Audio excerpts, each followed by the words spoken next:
नमस्कार। दीपावली के अगले दिन गोवर्धन पूजा की जाती है। लोग इसे अन्नकूट के नाम से भी जानते हैं। इस त्योहार का भारतीय लोक जीवन में बहुत महत्व है।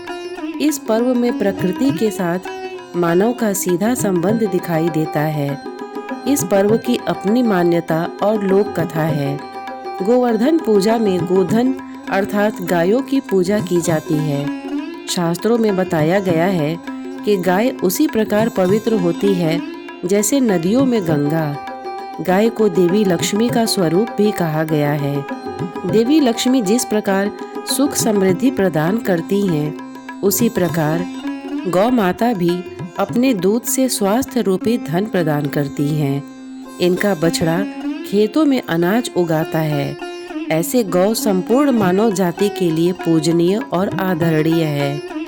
गौ के प्रति श्रद्धा प्रकट करने के लिए ही कार्तिक शुक्ल पक्ष प्रतिपदा के दिन गोवर्धन की पूजा की जाती है और इसके प्रतीक के रूप में गाय की। जब कृष्ण ने ब्रजवासियों को मूसलाधार वर्षा से बचाने के लिए 7 दिन तक गोवर्धन पर्वत को अपनी सबसे छोटी उंगली पर उठा कर रखा और गोप गोपिकाएं उसकी छाया में सुखपूर्वक रहे।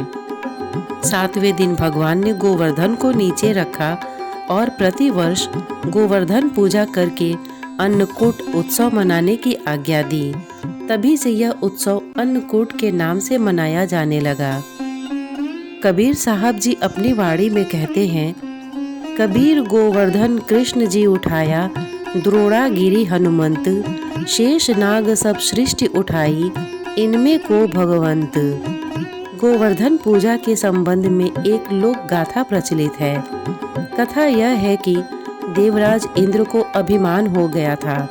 इंद्र का अभिमान चूर करने हेतु भगवान श्री कृष्ण, जो स्वयं लीलाधारी श्री हरि विष्णु के अवतार हैं, ने एक लीला रची।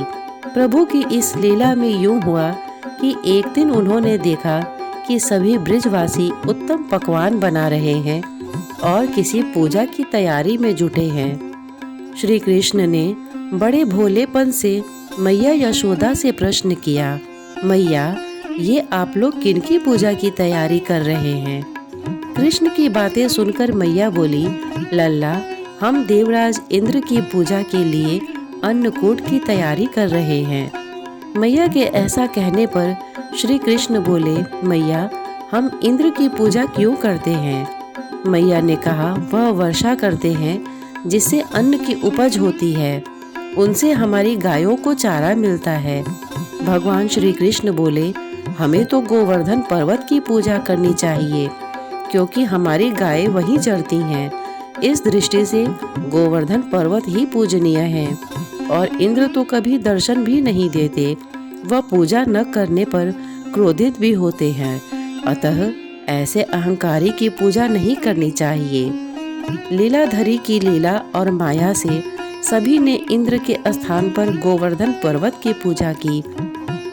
देवराज इंद्र ने इसे अपना अपमान समझा और मूसलाधार वर्षा आरंभ कर दी। प्रलय के समान वर्षा देखकर सभी ब्रजवासी भगवान कृष्ण को कोसने लगे कि सब इनका कहा मानने से हुआ है।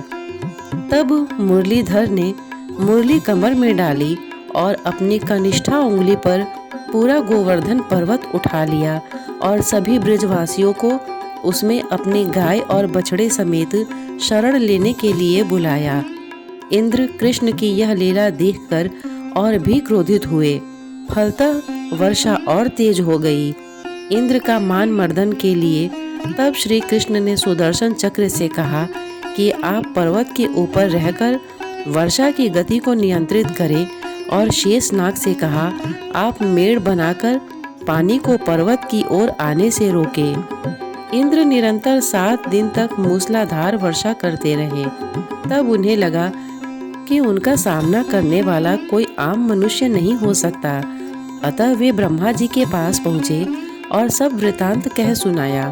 ब्रह्मा जी ने इंद्र से कहा कि आप जिस कृष्ण की बात कर रहे हैं, वह भगवान विष्णु के साक्षात अंश है और पूर्ण पुरुषोत्तम नारायण हैं। ब्रह्मा जी के मुख से यह सुनकर इंद्र अत्यंत लज्जित हुए और श्री कृष्ण से कहा कि प्रभु, मैं आपको पहचान न सका, इसलिए अहंकार वश भूल कर बैठा। आप दयालु हैं और कृपालु भी, इसलिए मेरी भूल क्षमा करें। इसके पश्चात देवराज इंद्र ने मुरलीधर की पूजा कर उन्हें भोग लगाया। इस पौराणिक घटना के बाद से ही गोवर्धन पूजा की जाने लगी। ब्रिजवासी इस दिन गोवर्धन पर्वत की पूजा करते हैं। गाय बैल को इस दिन स्नान कराकर उन्हें रंग लगाया जाता है व उनके गले में नई रस्सी डाली जाती है। गाय और बैलों को गुड़ और चावल मिलाकर खिलाया जाता है। गोवर्धन पूजा की विधि। इस दिन प्रातःकाल शरीर पर तेल मलकर स्नान करने का प्राचीन परंपरा है। इस दिन आप सवेरे समय पर उठकर पूजन सामग्री के साथ आप पूजा स्थल पर बैठ जाइए और अपने कुलदेव का, कुलदेवी का ध्यान करिए। पूजा के लिए गाय के गोबर से गोवर्धन पर्वत पूरी श्रद्धा भाव से बनाएं। इसे लेटे हुए पुरुष की आकृति में बनाया जाता है।